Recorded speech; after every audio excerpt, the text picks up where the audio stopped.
পণ্য বোঝাই করে অসংখ্য জাহাজ মাসের পর মাস নৌপথে ভাসমান গোডাউন বানিয়ে বাজারে পণ্যের কৃত্রিম সংকট সৃষ্টি করা হচ্ছে, এমনটাই অভিযোগ করেছে কার্গো ভেসেল ওনার্স অ্যাসোসিয়েশন এবং কোস্টাল শিপ ওনার্স অ্যাসোসিয়েশন।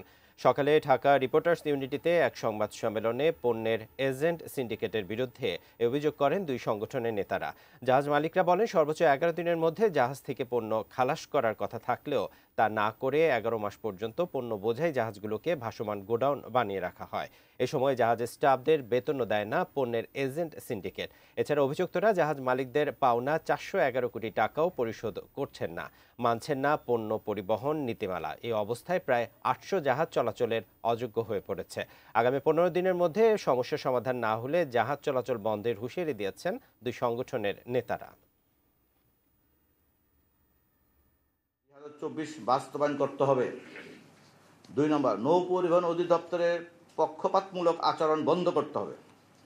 বিগত ফ্যাসিস্ট সরকারের আমলে পণ্যের এজেন্টের সিন্ডিকেট ভাঙতে হবে। পণ্য পরিবহনের করে জাহাজ ভাসমান গোডাউন করা বন্ধ করতে হবে। সমস্ত জাহাজ নৌ নীতিমালা অনুযায়ী সিএলভুক্ত হয়ে চলতে হবে। স্টাফদের বেতন, অন্যান্য খরচে জাহাজ চালানো সম্ভব হবে না। তাই আগামী 15 দিনের মধ্যে সমাধান করতে হবে। অন্যথায় 15 দিন পর জাহাজ চলাচল বন্ধ হলে এর দায়িত্ব যথাযথ কর্তৃপক্ষ নিতে হবে। এর জন্য আমরা দায়ী থাকব না।